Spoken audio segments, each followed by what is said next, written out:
Hi, I'm Marcus Fairs, broadcasting live from the Dezeen studio in London. Today we've teamed up with Irthi Contemporary Craft Council to talk about how design and local crafts can come together to help empower women in the United Arab Emirates. I'm joined by Farah Nasri, who's Irthi Council's Assistant Manager and Curation of Design. Hi, Farah. Hi, how are you?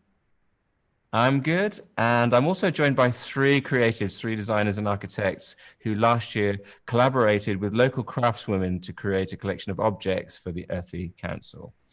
And they are, first up, jewelry designer Aliyah bin Omair. Hi, Aliyah. Hi. How are you? And we have Faisal Tabara, who's co-founder of Architecture and Other Things. Hi, Faisal. Hi. And finally, we're joined by Abdallah Al Mulla, who's founder of Mulla Design Studio. Hi, Abdullah. Hello. Abdallah. Okay, so we're going to hear a little bit about each of you first of all. So Farah, can you just briefly explain to me who you are and what you do? Hello, and thank you, Marcus and Dezeen, for having this discussion. As you mentioned, I'm Farah Nasri, and I'll be speaking more about Irthi Contemporary Craft Council's initiatives.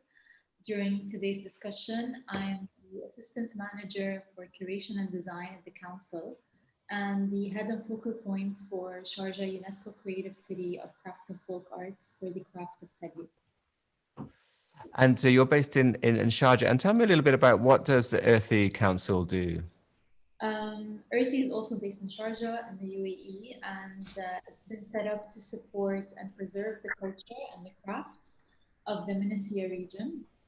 It's an affiliate of Nama Women Advancement Establishment and is founded and chaired by Her Highness Sheikha Jawahir bint Muhammad Al Qasimi, wife of His Highness, the ruler of Sharjah and chairperson of Nama.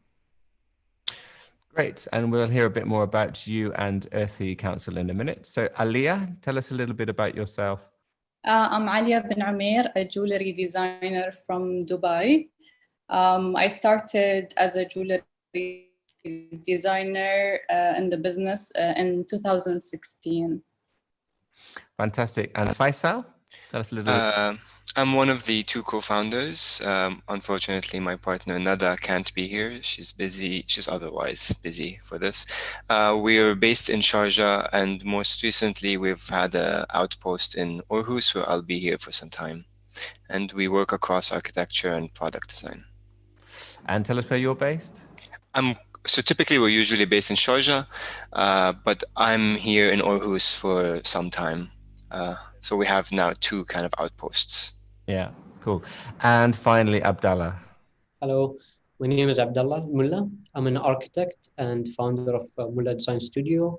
I started my studio around 2018, where we focus on architecture and product design. I call it space and objects. Great. Well, you're definitely the most coordinated panel we've spoken to so far. Congratulations on aligning well in your background and dress.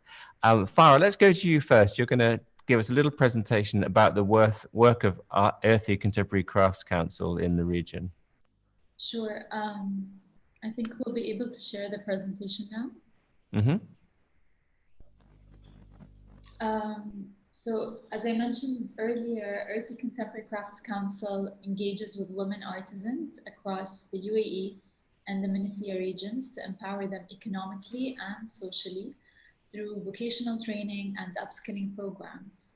And in doing so, the Council has been ensuring the preservation of Indigenous craft heritage and the documentation of tangible and intangible craft heritage, creating publications that serve to a culture that relies heavily on storytelling. Its latest efforts have led to Sharjah's recognition as a city for crafts and folk art for the craft of Tagli in 2019 by UNESCO's Creative City Network. And the Council seeks to create this kind of valued women artisan economy by creating a sustainable market in which these recontextualized traditional crafts and crafted products can exist in today's modern world. The Council ensures the modernization of traditional crafts and creates new market opportunities for local craftswomen by partnering them with international and local designers and artists, merging the Emirati crafts and artisanal techniques with cutting-edge design and innovation to produce Emirati crafted products reflective of the UAE culture today. Crafts Dialogue is one of Irthi's initiatives that seeks to merge the arts and the crafts of the UAE with global crafts. The program is in collaboration with Creative Dialogue Barcelona and allows for a design and production dialogue between pairs of international and local designers to create collections that combine crafts from different parts of the world. And today on this panel, we have Abdullah Al-Mulla that engaged in this initiative.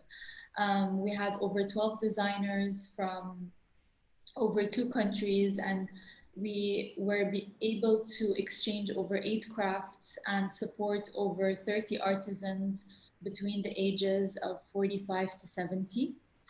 The council also works on preserving the value of the crafts and the craftswomen through innovation and learnings, setting up the Bidwa centers or the workshops in rural areas of Sharjah and linking them together with social development programs and in-house contemporary design and craft training. And we had also Design Labs initiative that Faisal over here, as well as Aliyah bin Umair have taken a part of, and they operate much like art residencies, allowing for international and local designers and artists trained in contemporary design to creatively collaborate with Emirati artisans from the Bidwa Social Development Program that are trained in heritage crafts. And for that initiative, we had over 8 designers from over 8 countries who actually trained over 5 female trainees between the ages of 25 to 35, and over 25 female artisans were supported in producing over 10 contemporary collections. So both initiatives, I think, have collectively produced really strong collections that are from the UAE and made in the UAE. And there have been over 75 products produced, which Aliyah, Abdullah, and Faisal will speak about in detail. Great, thank you very much. You want to unshare your screen now? So what was the reason why the Irthi Council was established? Was it because there was concern that the crafts were dying out, or was it because craftspeople wanted to explore new techniques and collaborations? What was the reason for this, the body to be started?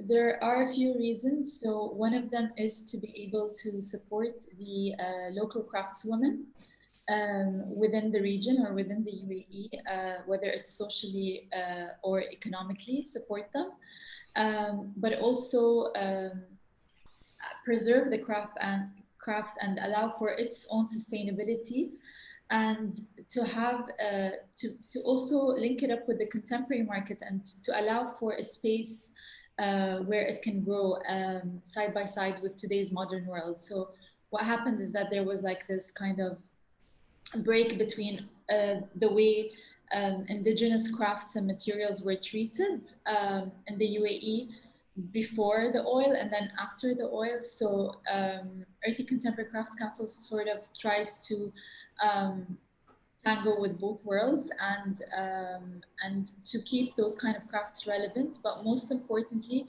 to document those kind of crafts where everything was passed down verbally from one generation to the next and not much documentation has been happening.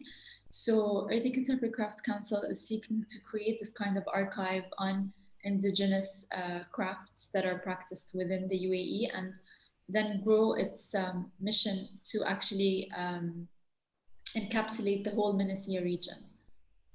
And what do you mean exactly by the Menassia region? That's the Middle East, North Africa, and SEA. Is that the Southeast Asia component as well? Asia, yes.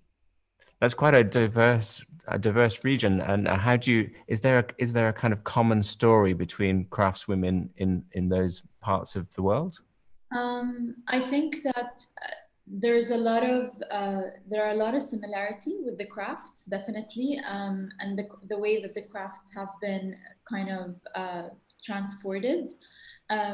over those kind of countries. But also, I think right now a lot of craftswomen have similar kind of obstacles or problems that they're facing, and I think through these kind of collaborations where we pair up or we support designers and craftswomen from the UAE and beyond, these kind of exchanges will allow for those people to keep practicing what they do, but also to kind of give them that kind of platform where they can exhibit their work and showcase their work and start these kind of conversations around their work.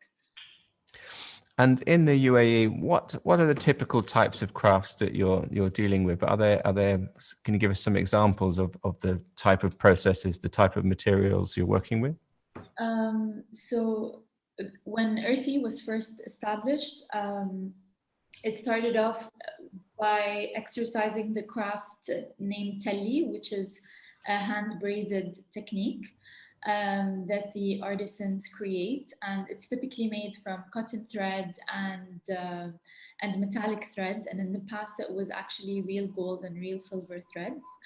And then what the council has done is that it has experimented very much with the materials and the kind of also design juxtapositions and where this weaved element or textile is placed. It was typically placed in haute couture or in the jalabiyas of the women.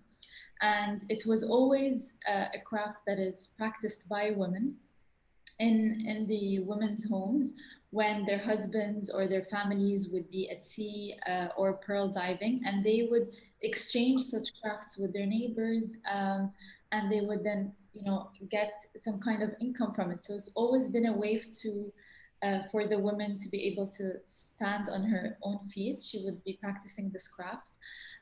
We also then went into supporting and kind of modifying the craft of safifa, which is the palm frond weaving, whether it's looking into the different kinds of dyeing techniques that are involved, documenting that, and then translating that into a wider range of colors and spectrums, which Abdullah did in his collection.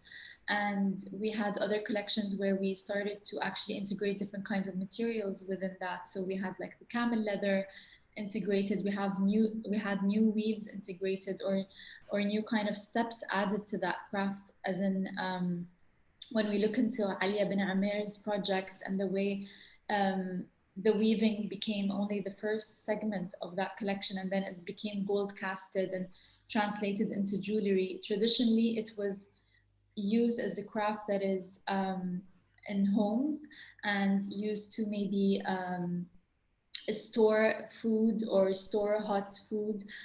So we took it out of that kind of context and recontextualized it. In other cases or other collections, we actually dealt with clay, we dealt with glass blowing, sand casting techniques, as Faisal is going to be sharing. So there's literally a very wide spectrum of crafts that we have integrated into the center and into the UAE's vocabulary of craft. Okay, great. Thank you very much. And finally, before we move on to Aliyah, tell us about the exhibition that you staged in London last year. The exhibition was a result of both the crafts dialogue and the design lab process or initiatives. And with the postponement of all these international exhibitions and fairs, the council is now looking at the international design community and ways to engage with it, with the Emirati crafts and culture, by launching these projects online. So whether it's via the virtual gallery that is up now on Irthi's website, that is actually showcasing what we had exhibited at London Design Fair, fulfilling the council's cores and aims, which is to preserve, champion, and elevate the traditional Emirati craft practices into the context of contemporary design. And I think that with crafts dialogue and design labs that were exhibited at London Design Fair, Collaboration is most eminent in the design process, whether it's attempts in making two designer mindsets work cohesively together through a common concept and a design language, or attempts in figuring out a form and a function to a rather under-exercised craft or material. This collaboration sparks endless possibilities and opportunities for both the disciplines of curation and the craft itself, especially in the world that we live today. Fantastic. Thank you so much, Farah. Okay, let's go over to Aliyah now. Aliyah? Hi. Are you there? Hi. So let's see a little bit about your work then, and the collaborations you've done with Irthi Council. Yes.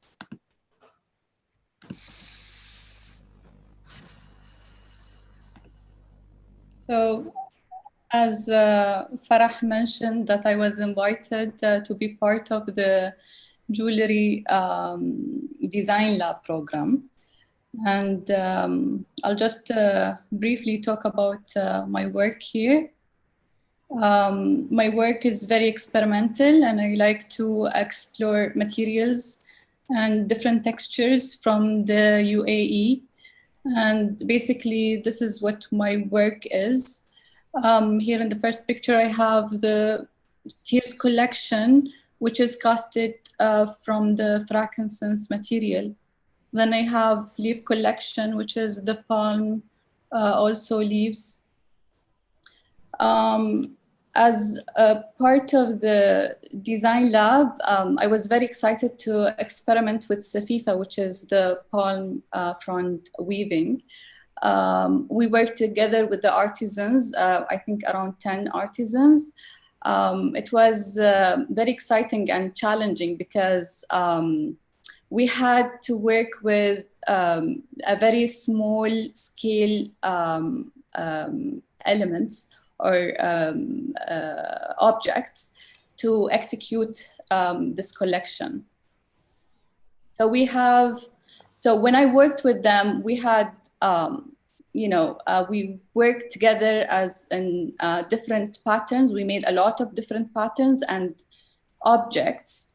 As you can see, this is a small object that we did. It is a home accessory that we used to cover the food in the past. And we had to work together with the artisans to make everything smaller. And here is the process of casting, molding and casting. So basically we take the impression of the piece that we did, the Safifa piece, and then we cast it in 18 carats gold here after casting.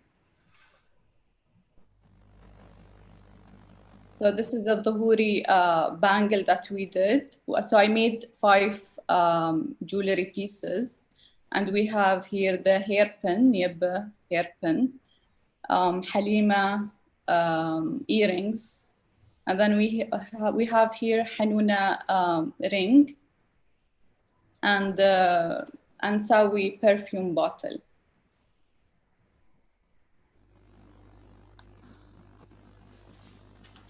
Thank you very much. Thank you. So the artisans that you worked with who were doing the palm weaving, what would they have originally used that palm weaving for? So they used the palm weaving for a lot of things, a lot of home accessories, and we used to store food in the palm weaving objects, but they're really large scale objects. And is this a technique that was used all across the UAE in all the different parts? Yeah. And had the palm ever been used for jewelry before? Or was this the first time that had happened? Yeah, no, never. And what was the reaction of the weavers when you suggested to them that it could become an object of jewelry? I mean, they did not get the idea that we have, because of the process in jewelry that we have. So it was new for them. They thought that we're going to cover the piece with gold first, like everyone else. But then, no, we have this process of just taking the impression of the piece. And what's happened with that collection now? Is that on sale, or is it in a museum somewhere, or what has happened to the pieces? It's with Irthi Council. Yeah, the owner. And tell us a little bit about you then. How did you become a jewelry designer? Is your background in craft tradition, or did you go and study design at design school and move into jewelry that way? I studied, so I have a bachelor in applied communication, but then I studied jewelry. And then I didn't practice jewelry after having the diploma, but then I was participating in different workshops. And because I studied a lot of gems and gemstones and stuff like that, I was not interested in being a jewelry designer.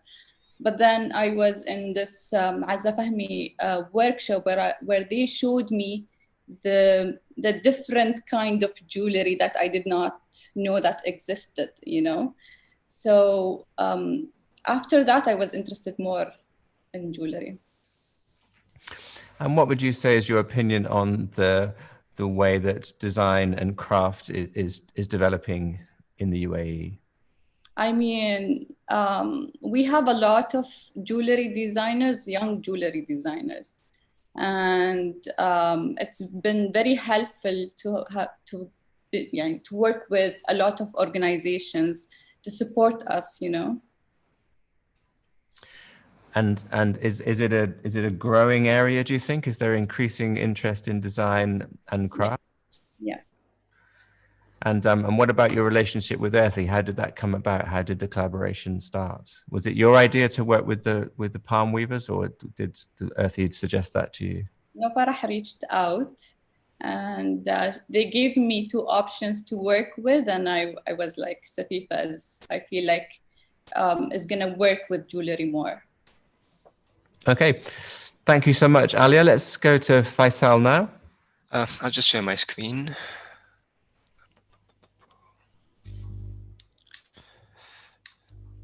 All right, so I'm just going to briefly discuss where we kind of position ourselves as a studio, and then I'll talk about our collaboration with Irthi. So as I've kind of already mentioned, the studio is called Architecture and Other Things, and we work across architecture and other things. We kind of aim to rethink contemporary MENA kind of built environment, and we do this kind of through interrogating relationships between architecture, the environment, and technology. And more specifically, what I mean by that is we work in two ways simultaneously. We have kind of a material component to the work, and we have a historical or archival one. Materially, we kind of try to activate historical, environmental, and material practices to develop new kind of building practices at both architecture, but also kind of product design level. And we do this in what we kind of call a painterly method that resists an obsession with precision. And we're also constantly kind of digging through archival images and archival data just to understand what the relationship between making, building, and the environment has always been in the region. So what this really means is we mine the landscape for raw material, and you'll see examples of this, but we also mine the archive for material practices. So here's kind of like an image in kind of the Sharjah landscape on the left that shows you material that can be mined, juxtaposed to an image from the Levant of two kind of individuals working with a traditional sewing practice. And what this results is kind of, like I said, a wide range of scales and a wide range of work that also kind of, in a very subtle way or in a very kind of native way, deals with a lot of digital technologies that might not appear at first, but are always part of the work.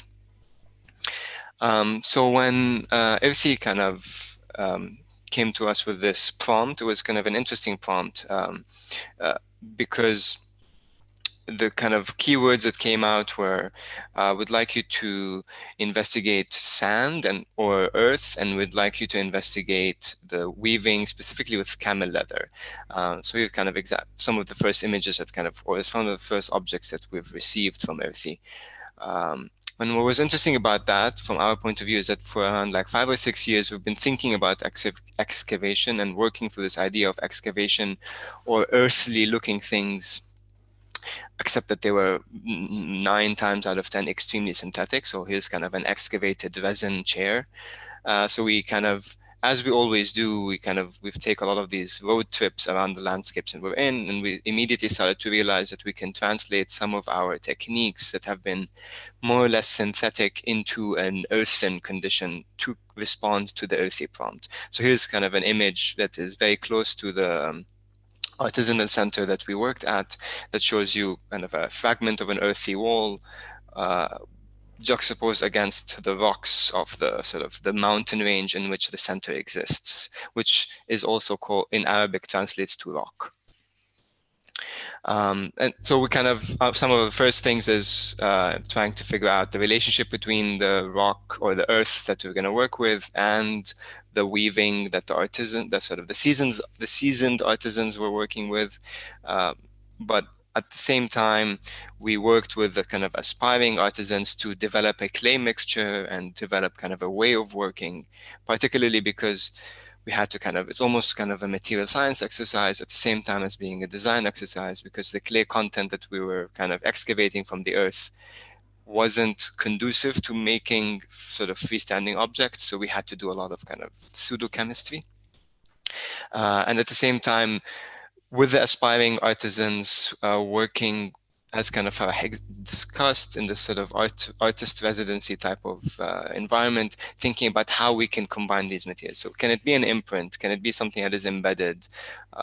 And kind of other examples of this. And so eventually we arrived at kind of casting the earth within earth. So what you see here is an example of a cast sort of clay and earth condition on top of an earth formwork, which is something that kind of we developed with the aspiring artisans, at the same time kind of taking this to an extreme and figuring out where this material that we're kind of making up and where this process that we're kind of developing will fail, but taking this failure into kind of into sort of a generative condition. So we start to kind of design those failures, and what we eventually kind of ended up with is a series of what we're calling rocks within the landscape that are made out of the earthen material, as well as supporting another earthen table. So here's kind of like a finished example of this, and a finished example of the chairs with the integrated camel leather in them. That's it. Thank you very much. So the picture you showed at the start of your talk of the sort of curved wall, what was that?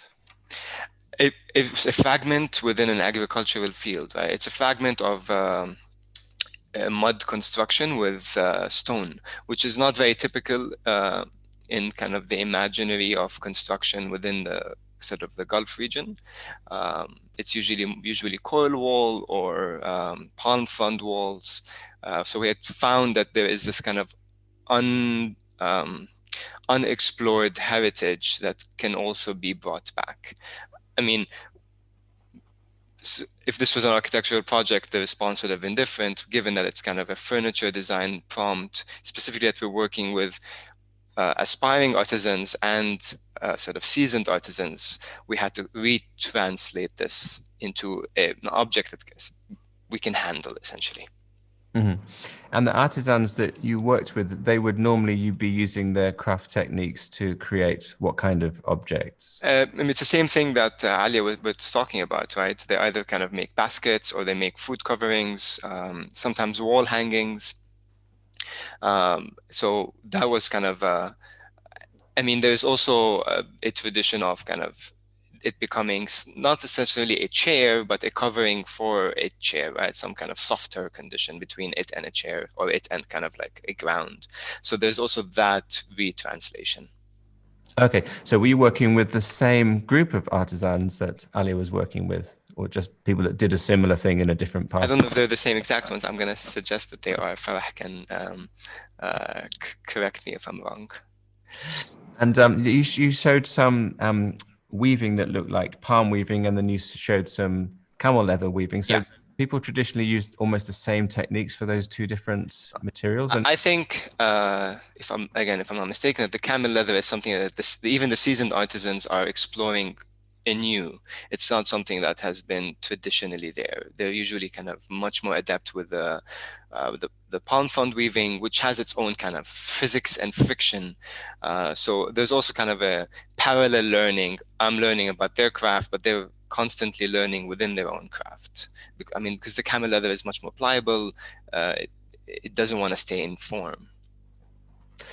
And this idea of bringing the weaving technique together with the kind of the architectural mud formation, is that something that people did in the past, or is that the new element you've brought to the table? I think it's a reinterpretation, meaning sort of they might have not been integrated so much, but this kind of translation between a soft condition and a hard condition within the same object is a reinterpretation of things that have existed that might have not fully become adjacent.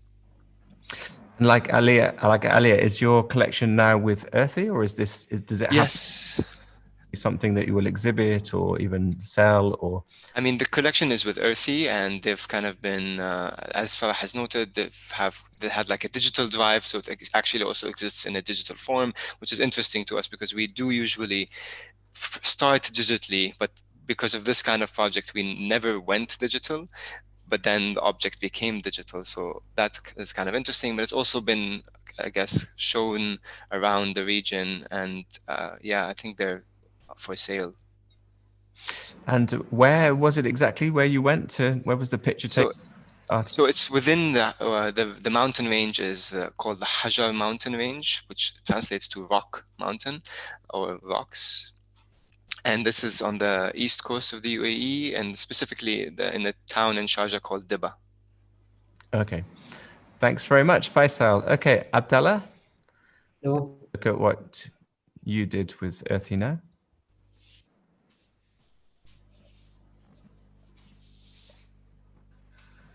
Hi, everyone.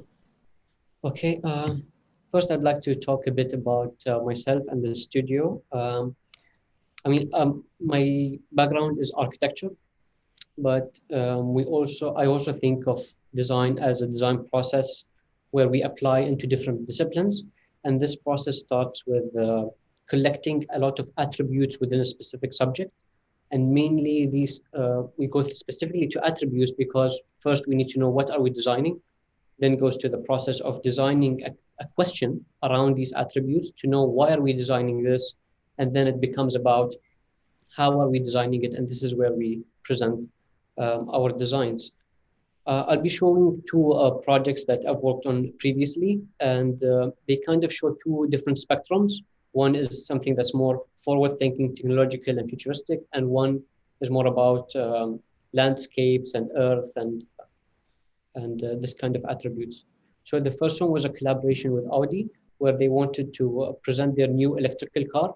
So we had to design a new pavilion, and this is where collecting attributes like being an electrical car, being a pavilion, specific size, it became about the idea of how can we design a pavilion that showcases the powerfulness of an electrical car, yet being so silent. That's why you get to see all the curvature lines, giving you the tranquility feel, yet feeling very sleek. The second project is a timepiece where we were studying the landscape in the UAE, and one phenomena that was like intriguing me was the sand dunes, and looking more into them and the formations of sand dunes. This is where I started to notice that these lines started to tell us time, or they are traces of time. So I wanted to kind of take that question and say, how can we replicate that phenomena in a product? So that's where I created a timepiece that uses light to tell time. So where you see here, where the contrast of colors, this is where you would know what time it is. So it becomes more of a meditating timepiece that you see rather than telling you exact time, but it's also taking that traces of time and replicating it in a modern product. Next was the collaboration with Irthi. I collaborated with Spanish designer Pepa Reverter, and we had two materials to work with, which were clay and safifa. The materials are kind of different. One is more earth, mud-based, and one is plant-based. And we had to kind of study both materials and see how can we kind of have our design process there, yet work with the artisans to develop their skills too, because they're coming to us as designers to also implement our design thinking to their traditional craft and push it forward. So first was with the artisans that work with the safifa, which is the palm weaving. The idea is to push them. So they were working with traditional colors, more on the green and brownish look and feel that are like typical palm colors. So one thing was pushing them into using different colors, dyeing different colors, and you would see the surprised faces when we asked them for such stuff. But I think at the end, when they saw the product, they realized why were we asking for them. And then something else here, you can see them in a roll. So that's something else that also we worked on, because they are used to working with specific sizes. So we wanted to push that forward and make them try even different lengths to see where can we reach with that. And then when it came to the clay making also, usually the craftsmen that are making the clay, they are used to specific sizes and specific functions. So here we created a totem that gets to be stacked, and when it's not in use, it becomes a totem, and when you want to use it, you can deconstruct it and becomes a dining furniture. So we designed a table and 3 stools that get stacked on top of each other. Same thing with the artisans here. They're not used to these specific sizes. They're not used to these diameters, and they're not used to someone asking them to stack clay pieces. So there were a lot of also back and forth and feedback loops to get these, let's say, the stacking right, the measurements, especially with clay. I think the measurements or specific measurements that we were asking for wasn't something that they're used to. So I guess overall, we were glad to push them as artisans more, and hopefully that will feed back into broadening their abilities. So here is an image of me kind of exploring with the artisans the different techniques that were used. Same thing here with the clay, using different patterns. And then here, even realizing the options that we had, how can we kind of then, based on what we learned, give feedback again with options, different options to explore the design. So we ended up with this totem. This is the state where it is stacked. We used 2 different colors, one of more of the traditional earthy colors, and the other one were more of the modern interpretation of it. And this is it when it is unstacked and in use. And that's it. Thank you very much. So again, with the artisans you worked with, whereabouts were they located? So the palm weaving was also in Dubai, and I believe they were the same group of women artisans that my colleagues worked with. And the clay was in an area called Dezeen, and it's a small factory, and it's nice because previously, other than this project, I also worked with them in a different project, and it's been a nice journey to see their evolvement, whether it was in terms of production and design, and it was different this time coming to them, because the first time when I went to them, kind of showed them the design, and they ask a lot of questions, or they're used to a typical type of production. So when I went to them the next time, they were more open and welcoming new design. And I felt happy, because at the end of the day, this is what we want to push for. So they didn't say, "Oh, not you again with your difficult." No, they didn't. But it's an interesting perspective. A designer who's interested in pushing things forward and innovating, and craftspeople who maybe are more traditional and don't want to change. What is your opinion on that? Do you think crafts should change, or if you leave them as they are, I suppose there's a risk that they will die out because nobody needs them, or more importantly, maybe there's nobody coming in to learn the skills from them? What is the situation in your experience? Well, I mean, if we know the world is ever changing, so everything with it should have traces of its origin, traces of its craft, but it, just like everything else, should adapt to the future. So it's not about, let's say, removing the traces of this craft, but rather developing them. And I think part of also showing the craftsmen, the craftswomen, the ways that we can develop them while maintaining the authenticity. And tell us a bit about you then. What's your background? How did you get into design, and what have you taken from this process that Irthi's brought to you? I'm an architect, so by profession I design buildings, and I guess because of my personality of trying to innovate and push things, buildings tend to take time to design and get built, probably years. So that's where I kind of started experimenting more with pavilions, because they're on a smaller scale and they get constructed faster, and then with product design as well. So I think even working with Irthi, working with the two materials, that working with the artisans, um, maybe I didn't see the design process as the designer and the maker, but after this process, after this project, I realized the importance of the, let's say, the people who are producing our projects, producing our designs, and the importance of including them in the design process rather than seeing them as a second stage that comes after we design our projects. Now, you showed a project that you'd done with Audi, and then the project that you'd done with palm weavers. I mean, they're two pretty extreme, collaborations. What do you think about the traditions of your regions? Do you think that they're being kind of forgotten a little bit, or is there a process of rediscovery going on now? Yeah, I think knowing that it's a new region that wants to kind of establish itself, there was a phase where we needed to push and show that we are more innovative. But within this process, maybe we kind of felt that part of our tradition is something that we don't want to show.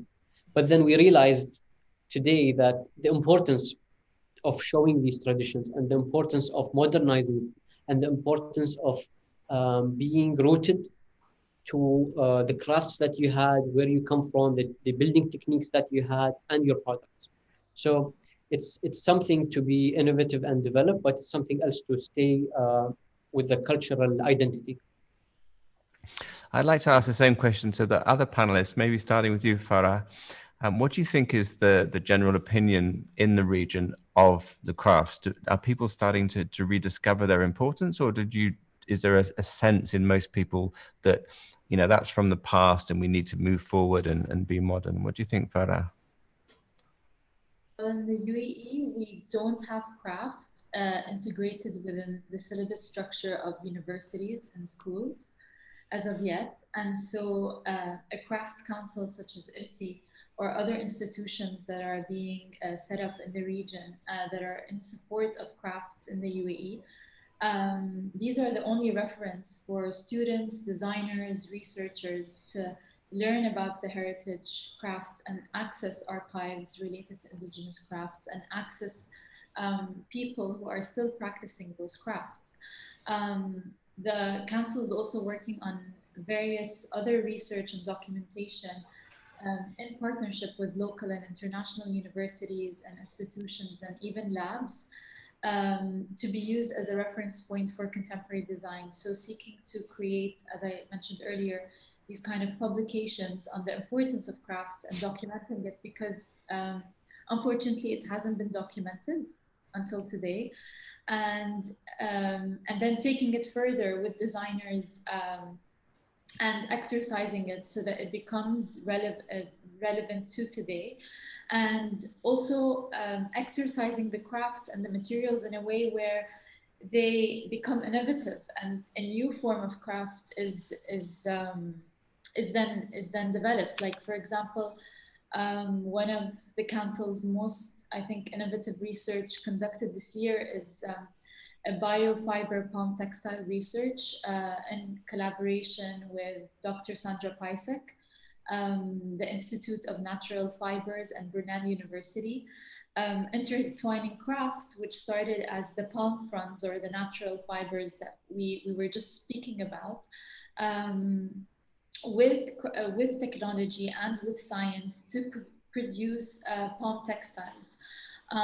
So this breakthrough would actually mark the council's entry to the market of sustainable textiles and create fabrics from the UAE date palm, and it would be a first of its kind in Sharjah and the region. And the process of that kind of documentation on the craft, documentation on the material, and excavations or experimentations were also showcased during 1971 exhibition space in Sharjah back in the beginning of the year. So I think just through all these kind of efforts and collective efforts, we would be able to have people actually look at the region's crafts and look at also the rural areas of the region and the larger context of cities, rather than just focusing on their centers for production or for inspiration. So that's a really interesting point about not just about preserving and documenting crafts, but also finding new ways of giving a livelihood to people, to crafts, but also how can crafts be innovation in themselves through kind of technology and materials that lead to a more sustainable future. So are you doing all of those things at the same time in Irthi? That sounds like a pretty ambitious program. Yeah, I mean, we're still in the beginning of all of that, but we're planning to get there. And Aliyah, same question to you as before. Do you, in your experience, do people in the region, do they take an interest in crafts, or do they think that really that's a symbol of the past that they want to leave behind? Or is that dialogue changing now, do you think? It's changing now. And I think it's very important to educate people about different crafts that we have here. And apart from the that you worked with, are there other examples of crafts in the region that are interesting to you and that you've discovered and that you're working with? Where do you get your inspiration from for your regular jewelry that you make? I mean, from different materials, yes. But I'm not trying to follow, I'm trying to research more in the culture and in different materials that we have here, yes. But to be honest, you never know what's gonna come on the way. Dubai is a kind of important center for jewelry. And so is your inspiration come from the traditions of Dubai, or is it more like international, or how do you see yourself? Do you see yourself as an Emirati designer, or do you see yourself as a designer from the world? I think both. I like to have a contemporary pieces, at the same time very traditional. And what is the general level of taste in Dubai? Do people like the traditional? Do they like the modern? What's the most popular style of jewelry? We have both. Some of my customers, they're into different kind of jewelry, and you have the other, customers who like very commercial jewelry. So you have both. And Faisal, same question to you as to the others. In your experience, what do people in the region, how do they view the crafts? As something that should be left behind, or something that is part of their cultural identity, or something that is a dynamic process that should change over time? I think it's a universal story of craft since the Industrial Revolution, where craft has multiple lives. I think we're clearly seeing an attitude towards craft as something that is important to understand in the past, but also bring forward. I can maybe even think about the relationship between a return to craft and environmental challenges, because they're potentially kind of connected. One can think about earlier environmental attitudes towards the land and how craft has come out of it. And in kind of a climate crisis, is there a sort of a reason to look at craft as a model? And I think there might be something there. It's interesting because I did a talk yesterday which talked about that exact thing.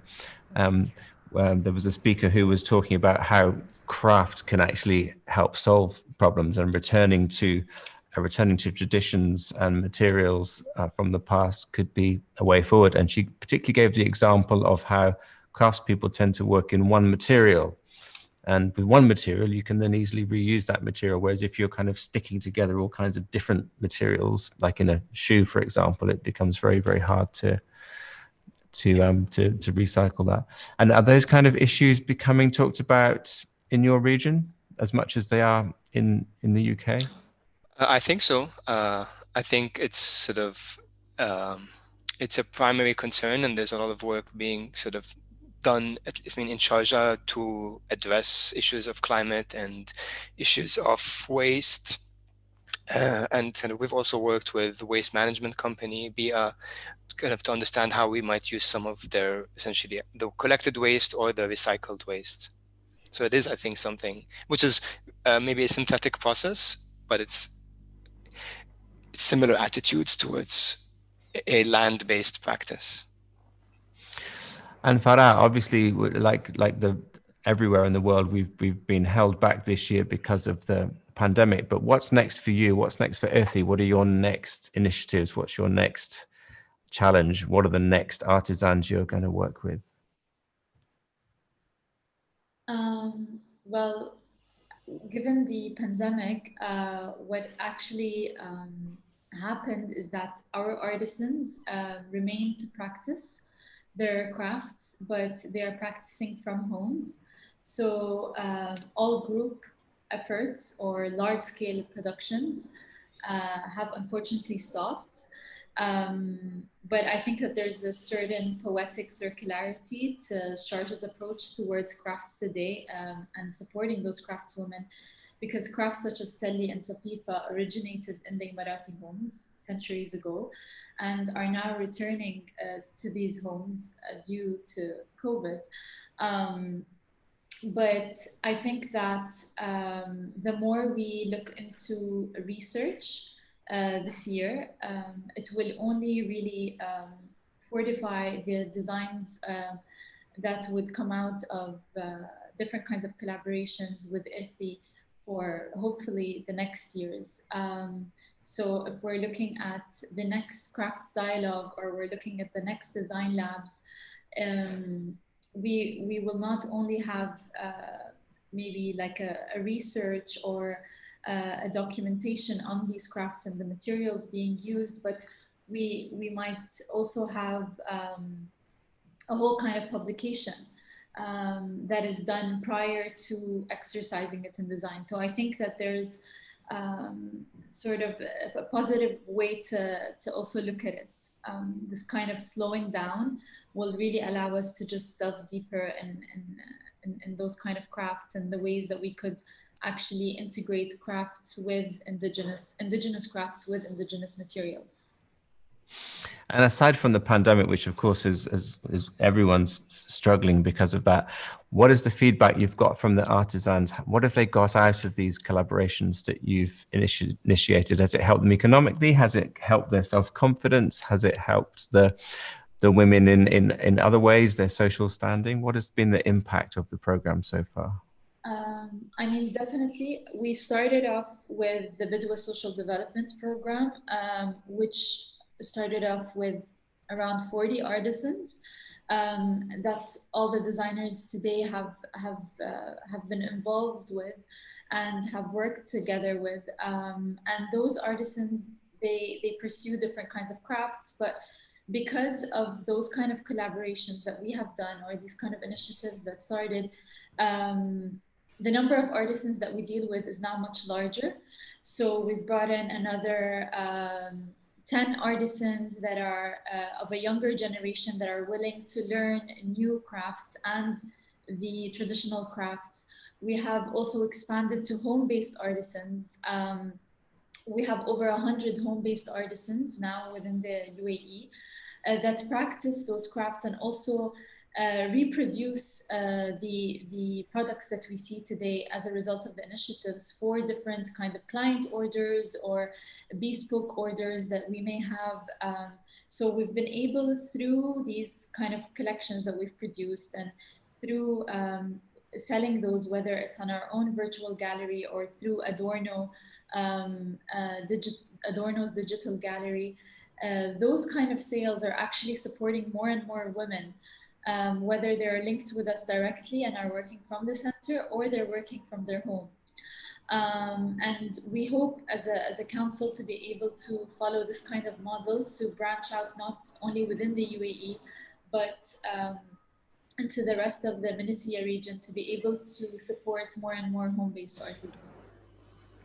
And what is the response you're getting from the artisan community, including beyond the UAE? Is there a lot? Are you getting lots of people applying, saying, "Let me join"?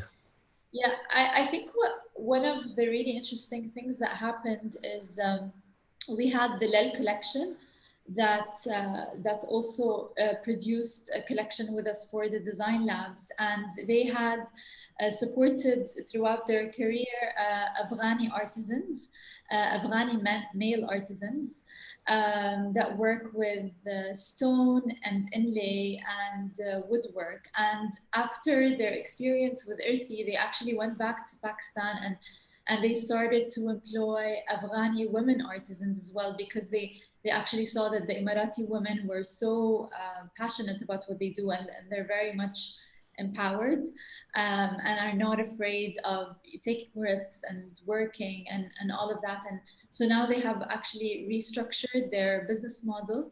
And I think throughout more of these collaborations, I think it will be apparent that women artisans are capable of really creating sustainable crafts within the region, not only the UAE.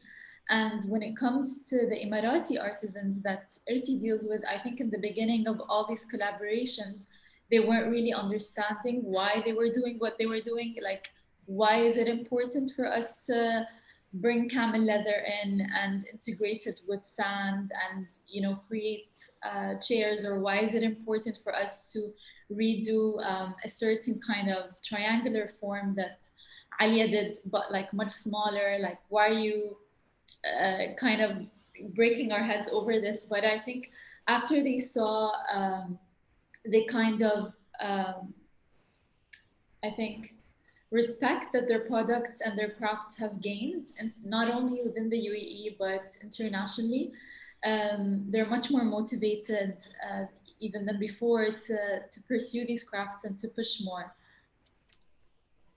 It sounds like a great success story. I have to ask you one thing finally, which I should have asked at the beginning. Why is it called Irthi? What does Irthi mean? Irthi means my heritage in Arabic. So it's kind of like a take on that word. And it also sounds like earthy, like from the in English. Brilliant. Thank you all so much. Thanks very much to all the creatives and particularly to you, Farah, for putting this together for us. And good luck with the future of your organization. Thank you, Marcus, and thank you, Dezeen. Thank you so much. Thank you.